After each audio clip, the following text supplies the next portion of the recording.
mise au point sur la morpho-anatomie.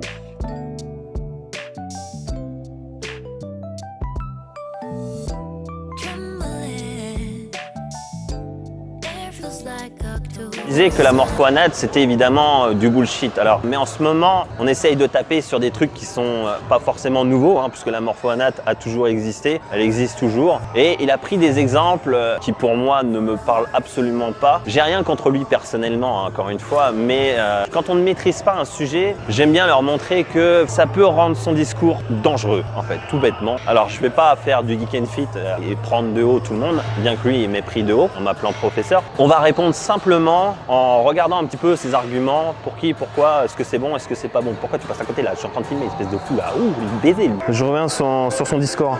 Et surcoté, la sélection d'exercices basée sur sa morpho-anatomie. C'est un truc qui m'énerve à chaque fois que je vois ça sur le net. Lorsqu'on dit, hey, le meilleur exercice pour toi, c'est ça, en se basant sur ce que je vois. Est-ce que tu as des fémurs longs ou des tibias courts? Est-ce que tu as une cage thoracique qui est grosse, etc. Pour moi, franchement, je vais vous dire la vérité, c'est à la limite du bullshit. Et ce qui va dicter votre sélection d'exercices, eh bien, ce n'est pas votre anatomie. On a des limitations articulaires qui sont différentes, peu importe notre anatomie. Le corps va s'organiser différemment et ça va recruter, bien entendu, ses muscles différemment. Vu que j'ai les clavicules comme ça, j'ai les épaules comme ça, le développé couché, ça ne sert à rien, je ne vais pas le développer. Si vous savez rétracter et faire une dépression des omoplates, de la meilleure des façons, vous avez une extension thoracique qui est descente, eh bien vous allez pouvoir maximiser l'étirement de vos pectoraux.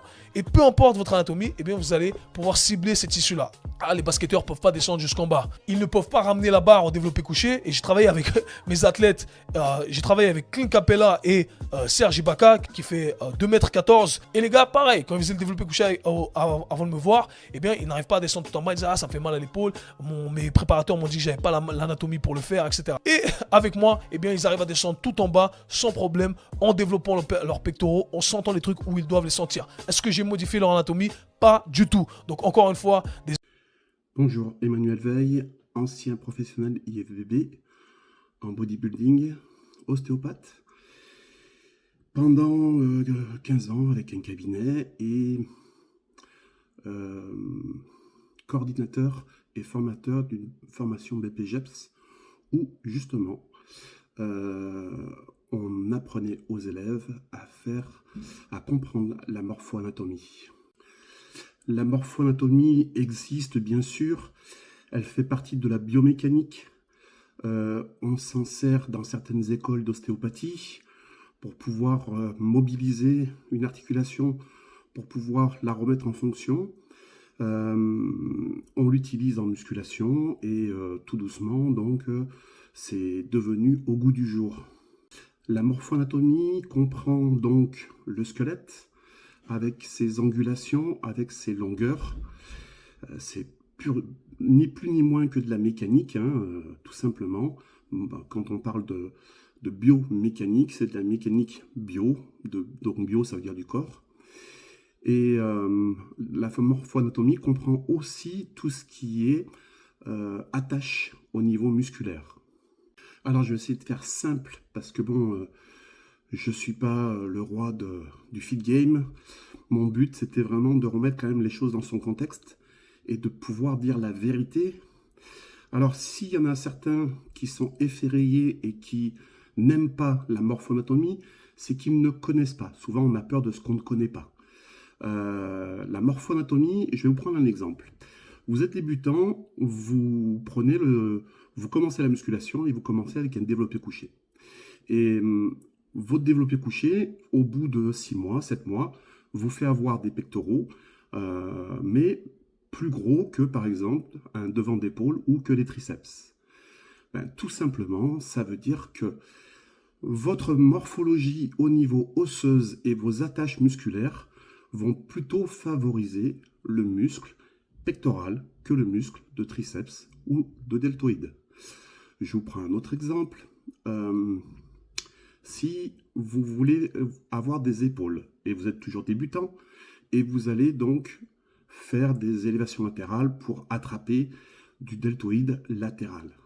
Si vous avez une morphologie justement adéquate, vous allez avoir des deltoïdes latérales. Si, comme certains, comme moi par exemple, vous avez des clavicules tombantes et que vous avez une attache du deltoïde latéral qui n'est pas favorisée pour, vous allez plus sentir votre trapèze qui va prendre justement tout le travail sur le deltoïde latéral. Donc, pour ces deux exemples, qu'est-ce qu'il faudra faire? C'est analyser justement votre morphologie pour vous rendre compte que certains exercices vont être intéressants plus que d'autres et qu'il va falloir justement arriver à, pour ne pas avoir de points faibles, à arriver à utiliser ces exercices tout en essayant de localiser justement ces muscles qui ne vont pas être stimulés en premier. Parce que tout simplement, votre morpho-anatomie ne permettra pas en premier lieu de viser ce muscle. C'est pour ça qu'il faut arriver à avoir une certaine position en fonction de votre morpho-anatomie, des exercices, quelquefois qui ne sont pas forcément, on va dire, dans toute son amplitude, parce qu'autrement, vous allez engager un groupe de muscles et pas simplement le muscle visé. Donc, c'est une science qu'on apprend en ostéopathie, qu'on apprend aussi dans certains BPJEPS, et qui existe. Elle a toujours existé, elle existera toujours. Et c'est malheureux que, à l'heure actuelle, ça soit à la mode, et que cette mode fasse la guéguerre dans le fit game, mais renseignez-vous, instruisez-vous, prenez des livres, rendez-vous compte que c'est pas une erreur, c'était simplement un manque d'information, un manque de connaissances, et ce manque de connaissances, comblez-le, et vous vous rendrez compte que vous aurez encore plus de résultats avec vos clients, et que vous arriverez justement à avoir des gens qui n'ont zéro point faible, même si quelquefois le muscle n'a pas le squelette pour, on peut arriver justement à trouver des exercices qui sont plus en adéquation avec justement les attaches musculaires qu'on a sur ce squelette.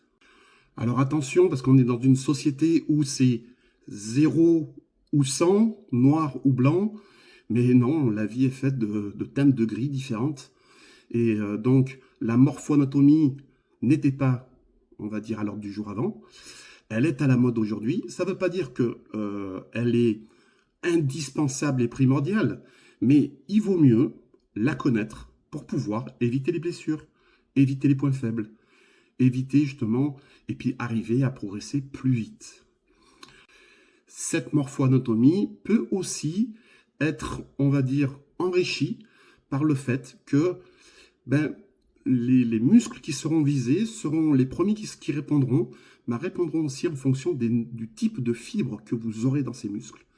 C'est-à-dire que si je veux rajouter un petit peu un plus à la morpho-anatomie, si vous faites des séries lourdes, peut-être que vous avez un pectoral qui n'est pas fait pour vraiment réagir aux séries lourdes, aux séries courtes. Et peut-être il est plus propice en fonction justement de ses attaches à répondre à des séries longues et en fonction de ses fibres. Donc la musculation, c'est une vraie recherche, c'est une vraie science. C'est pas malheureusement, comme on le voit souvent, je pousse, je mange et ça pousse. Oui, ça pousse, mais dans le désordre, ou mal. Ou si on a de la chance, tout réagit. Mais malheureusement, c'est pas pour tout le monde. Donc, d'ouvrir des livres pour comprendre la morpho-anatomie, la biomécanique, la nutrition, les techniques d'entraînement pour arriver à stimuler l'hypertrophie, c'est pas du luxe. C'est important quand on veut avoir du résultat.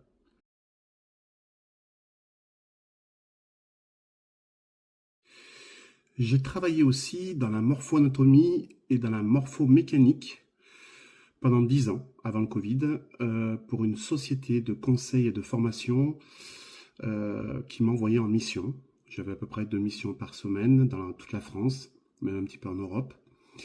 Et le but était d'abord de informer les gens, enfin informer l'entreprise sur les TMS, les troubles musculo-squelettiques,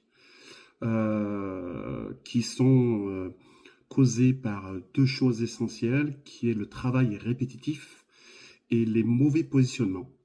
Le but était donc dans cette société, d'aller dans des sociétés comme Coca-Cola, Airbus, EDF, enfin des grosses sociétés où j'analysais en fin de compte le travail de certaines personnes, surtout ceux qui étaient à la chaîne.